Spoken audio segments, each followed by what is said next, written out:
नेपाल सीमा पर सक्रिय हैं ईसाई मिशनरी। सिखों सहित महाराणा प्रताप के वंशजों का कर रही है कन्वर्जन। उत्तराखंड की नेपाल सीमा से लगे खटीमा, सितारगंज, नानकमत्ता विधानसभा में क्षेत्रों में ईसाई मिशनरियों का जाल बिछा हुआ है। ईसाई मिशनरी न सिर्फ महाराणा प्रताप के वंशज मानी जाने वाली थारू बुक्सा जनजाति को ईसाई बना रही है, बल्कि सिखों का भी कन्वर्जन करने में लगी है। नमस्कार दोस्तों, मैं Ajay Dwivedi 108 United lead India में आपका हार्दिक स्वागत करता हूं और आज मैं आपको बताने जा रहा हूं कि उत्तराखंड की नेपाल सीमा से लगे खटीमा, सितारगंज, नानकमत्ता विधानसभा क्षेत्र में ईसाई मिशनरियों का जाल बिछा हुआ है। ईसाई मिशनरी न सिर्फ महाराणा प्रताप के वंशज मानी जाने वाली थारू बुक्सा जनजाति को ईसाई बना रही है, बल्कि सिखों का भी कन्वर्जन करने में लगी हुई है। बता दें कि उत्तराखंड जब उत्तर प्रदेश का हिस्सा था तब से लेकर अब तक, या यूं कहें कि आजादी के कुछ समय बाद से ही ईसाई मिशनरियां यहाँ कन्वर्जन के कार्य में लगी हुई हैं। चिकित्सा और शिक्षा के बहाने कथित सेवा कार्य करने वाले मिशनरियों ने जनजाति क्षेत्रों में अपना काम पहले फैलाया। खास बात यह है कि नेपाल से लगे इस सीमांत क्षेत्र में चर्च और मिशनरियां इसलिए सक्रिय हुई हैं, यहाँ अत्यंत ही पिछड़ा हुआ वर्ग है। थारू बुक्सा, जो कि महाराणा प्रताप के वंशज कहलाती हैं, मुगलों के आतंक तराई के जंगलों में आकर रहने लगे थे। आजादी के बाद इन्हें यहाँ कानूनी रूप से बसाकर जनजाति का दर्जा दिया गया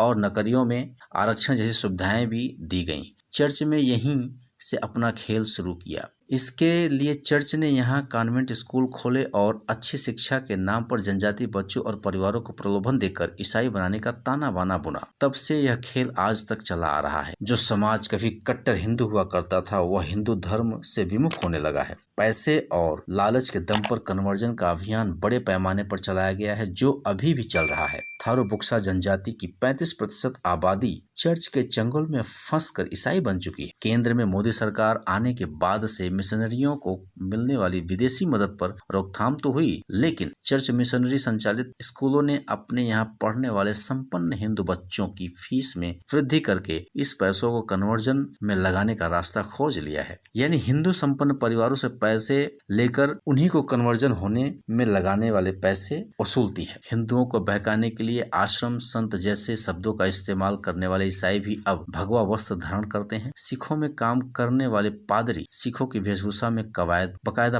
पगड़ी, कृपाल धारण करके उनका कन्वर्जन कर रहे हैं। पंजाब के बाद सबसे ज्यादा सिख तराई में बसते हैं और इनमें अनुसूचित जनजाति के राय सिख हैं, जिनको ईसाई बनाने का काम चर्च कर रहा है। सितारगंज विधानसभा में ईसाई मिशनरियों के सबसे बड़े कन्वर्जन केंद्र का अनुग्रह आश्रम में प्रत्येक रविवार को भक्ति पाठ के नाम पर थारू समाज व राय सिख समाज के अनेक लोग चोगेधारियों से परेशानियां जाहिर करते हैं। पादरी इसी का फायदा उठाते हैं और उन्हें ईसा मसीह का गुणगान करने से सब दुख दर्द दूर होने की बात करते हैं। इसके अलावा उनके आर्थिक रूप से कमजोर होने का भी फायदा उठाकर उन्हें धन, घरेलू सामान इत्यादि उपलब्ध कराकर लुभाने का प्रयास करते हैं। और ऐसे ही सितारगंज में खटीमा रोड स्थित कन्वर्जन केंद्र में यही खेल चलता है। बच्चों से लेकर बड़ों के लिए ऑनलाइन ईसा मसीह के वीडियो जारी किए जाते। इसमें आसपास के गांव थारू, बाघोरी, पैरपुरा, पिंडारी, सजनी आदि गांव के थारू समाज के लोग जुड़ते हैं। ईसाईयत का प्रचार प्रसार करने के लिए ईसाई मिशनरी छोटे बच्चों को निःशुल्क पढ़ाने के सामान पर विभिन्न शिक्षा संस्थान भी चला रही है, जिनमें छोटे बच्चों को ईसा मसीह के जीवन परिचय के साथ साथ बाइबल के बारे में भी जानकारियां दी जाती हैं। छोटे बच्चों को जरूरत का सामान जैसे कॉपी, किताब, पेन, पेंसिल, खिलौने और अब ऑनलाइन पढ़ाई के लिए मोबाइल फोन तक भी मिशनरियां संस्थानों